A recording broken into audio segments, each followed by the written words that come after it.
이번 일로 좋은 모습을 못 보여드린다 국민들께 정말 송구스럽고 죄송하게 생각하고 있습니다. 특검의 1차 칼날을 피했던 이재용 부회장이 두 번째 공격은 막아내지 못했습니다. 특검이 이번에 충분히 준비를 하였다는 점만 말씀드리도록 하겠습니다. 지난달 19일 이재용 부회장을 태우고 서초 사고로 돌아왔던 처맨 승용차는 빈차로 기사하게 됐습니다.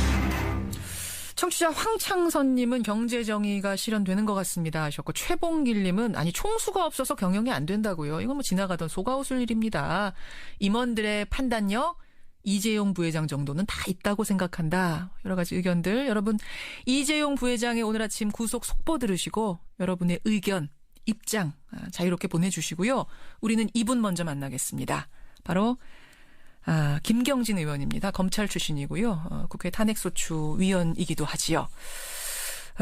이재용 부회장의 구속이 어떤 의미를 갖는지 이걸 일단 하나 짚어봐야 될 것 같고, 특검 수사에 남은 쟁점들은 뭔지도 짚어보겠습니다. 김경진 의원님 안녕하세요. 네, 안녕하십니까. 구속 예상하셨습니까? 예, 예상했습니다. 아니, 지난번에도 예상하셨는데 안 됐던 뭐 이런 건 아니에요? 지난번에도 구속이 발부될 걸로 봤죠. 예. 그랬는데 그때는 법원이 예상을 깼고요.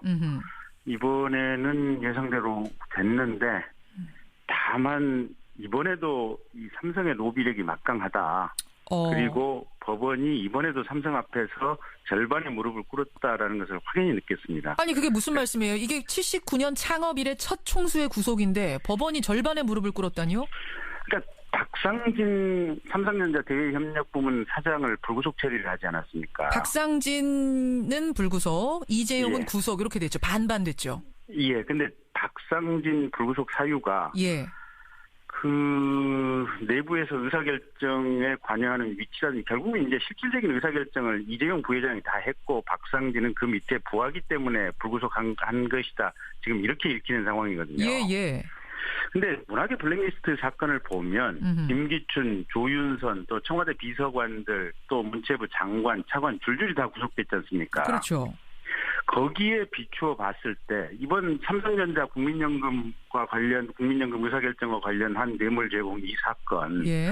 결국은 간신히 이재용 부회장 한 명만 구속을 했고 그 배후에서 이재용 부회장을 도와주고 증거인멸을 하고 실질적으로 뇌물을 제공했던, 이런 협력을 했던 사장단들, 예. 미래전략실의 간부들에 대해서는 특검에서 알아서 영장을 청구를 하지 않든지 또는 청구된 영장에 대해서라도 법원이 기각을 했거든요. 그래서 여전히 삼성의 힘은 막강하다. 블랙리스트 수사, 블랙리스트의 경우와 비추어 봤을 때 똑같이 적용시킨다면 지금 박상진 사장도 구속이 됐어야 마땅하다라고 보시는 거군요. 그렇죠. 그러니까 매번 검찰이나 특검에서 삼성 이재용 부회장이 조사를 받고 나가자마자 가는 것이 지금 미래전략실로 가서 이게 긴급회의를 소집하는 거 아니겠습니까? 그랬었어요. 예. 예, 소집하고 나서 하는 얘기가 뭡니까? 자신들은 정당하고 떳떳하다라고 예, 예. 변명의 일성을 하는 거 아닙니까? 예. 그러면 그 안에서 나눴던 얘기들이 뭐겠습니까? 뭐 이렇게 저렇게 특검에서 조사받은 내용 분석해보고 예. 이 정도 증거는 이렇게 숨기고 인멸을 하고 이러면 법정에서 무죄 판결로 가는 어떤 대응이 가능하니까 이렇게 메시지가 나갔으면 좋겠습니다라고 협의를 하는 과정들이거든요. 그렇죠. 그렇죠. 결국은 그 장충기 또 박상진, 최지성 이런 분들이 이재용 부회장을 도와서 전체적으로 증거 인멸을 하는 주범들이라고 봐야 됩니다. 알겠습니다. 그 부분에 있어서 지금 반 정도는 무릎 꿇었다. 그렇지만 어쨌든 이재용 총수, 이재용 부회장은 구속했습니다. 지난번에 못했던 거 이번에 했습니다. 이번엔 할 수 있었던 결정적인 이유, 핵심 이유 뭐라고 보세요? 결국은 국민들의 뜨거운 마음이죠. 국민이요? 예. 국민 여론? 그러니까 여론이라기보다도, 그러니까 여론이면 이게 이제 올바른 여론이냐 아니면 잘못된 여론이냐 뭐 이런 가치평가의 문제가 이제 또 별도로 들어가 있으니까. 그렇죠.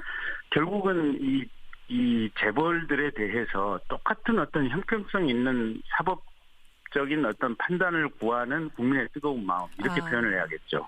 그러니까 이재용 부회장을 구속시켜라 이런 게 아니라 적어도 형평성에 맞게 공평하게 재판해 주십시오. 판단해 주십시오. 한정석 판사님. 이 바람이 있었거든요. 이게 적용됐다. 그렇죠. 그러니까 우리 대한민국 사회가 삼성 앞에서는 계속해서 모든 형사사건에서 무기력했지 않습니까? 그렇죠. 그 삼성 에버랜드 전원사채 사건만 해도 십몇 년을 끌어서 공소시효 만료되는 날 간신히 이건희 검찰이 공소제기를 했었거든요. 예. 그리고 그렇게 해서 이건희 회장 재판 받고 이게 집행유예 받자마자 보름 만인가 이명박 대통령이 사면 처리를 했습니다. 예.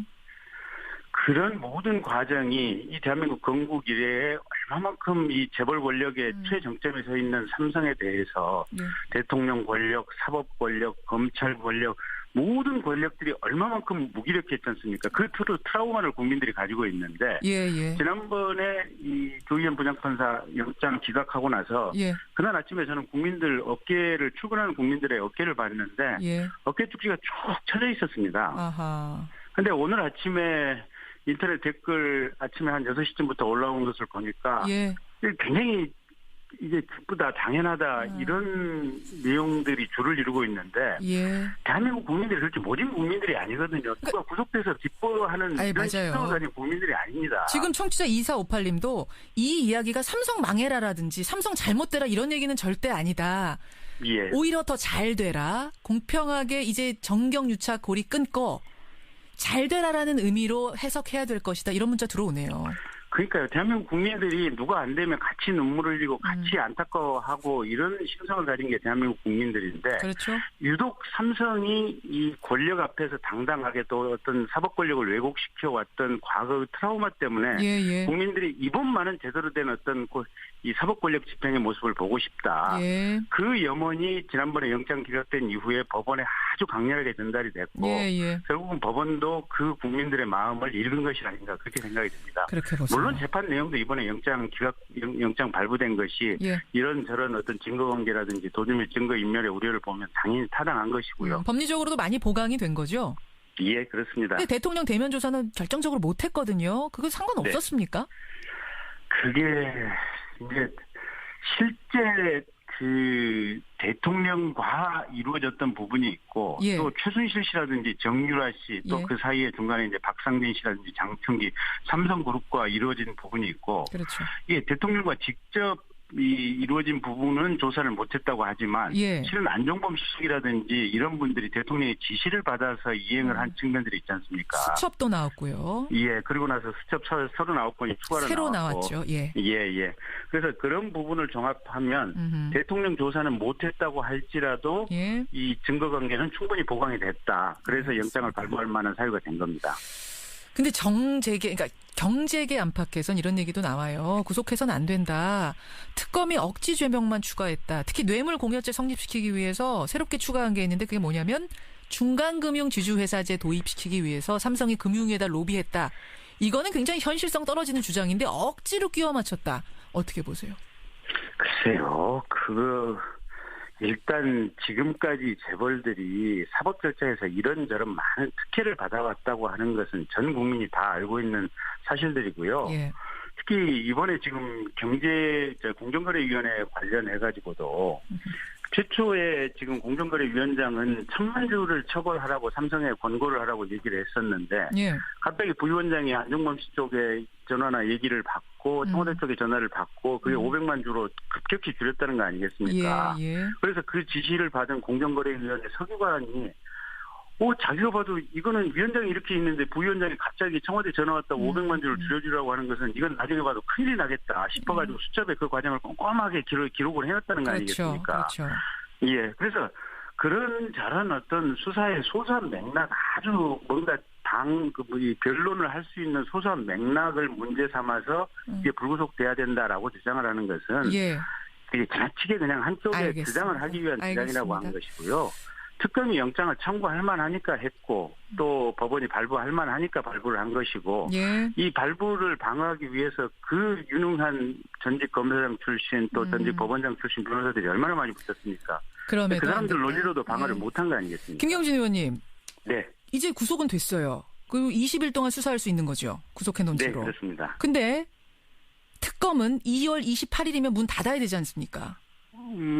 황교안 대행이 연장을 해주면 연장 안 시켜주면.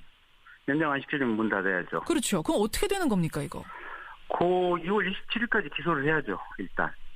목표는 일단 27일로. 예. 황 총리를 압박하는 카드가 될 수 있을까? 저는 그 질문 드리고 싶어. 아니, 이재용 부회장 같은 거물을 지금 구속해놨는데 우리가 조사할 시간이 부족하다. 그러니 더 연장시켜 주시오라는 어떤 압박의 명분이 될까요? 특검 측으로서는. 그러니까 압박이 아니고 그러니까 특검 수사기간 연장은 당연한 겁니다. 아하. 그러니까 지금 우병우 씨 수사도 안 됐고 또 의료농단 부분도 수사가 거의 이루어지지 않았고 특검이 수사할 이 대상은 아직도 많이 남아 있는데 지금 이재용 씨에 대한 어떤 수사, 추가 수사, 재벌에 대한 추가 수사 이 문제 말고도 더 많이 있는 이런 상황들이거든요. 맞죠. 그런데 황교안 대행이 이렇게 수사 더 하지 마라라고 결정을 하는 것은 합리적인 사리에 맞지 않는 거죠. 아니, 특검법에 이미 연장하도록 돼 있는데 승낙만 하면 되는 건데 이 승낙을 안 할 명분 찾기가 더 어려울 거라고 보시는 거군요. 그러니까 당연한 상식으로 연장을 승인해줘야 맞는데 딱 하나 우려되는 부분은 황교안 총리의 대통령 출마설이 나오고 있지 않습니까? 그렇죠.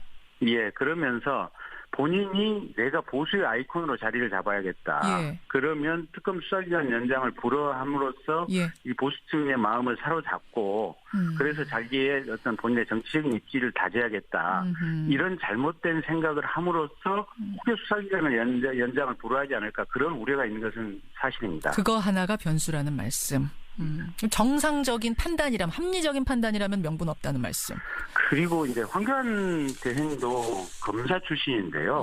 저도 검사 출신이고 검찰 내부에서 이 검찰 중간 관리자 이상부터 이제 실무 검사가 수사 기간을 연장하겠다고 결재를 가지고 왔을 때 단 한 번도 이걸 불허하는 적을 검찰 내부에서 본 적이 없습니다. 수사하겠다는 검사한테 그만해라고 하는 상사는 없다고요? 그렇습니다. 알겠습니다. 그래서 그런 것들이 황교안 대행도 수십 년간 이제 검사로서 몸에 배웠기 때문에 당연히 연장을 해줘야 된다라고 생각을 하는 것이 아주 정상적인 어떤 직업에 따른 사고의 습관이고요. 만약 이번에 거부하시는 거면 기록 세우시는 거네요, 검찰 역사상. 그렇죠. 그 이제 본인의 욕심을 드러내는 전 단계라고 봐야죠. 여기까지 말씀 듣겠습니다. 김경진 의원님 고맙습니다. 네, 고맙습니다. 국민의당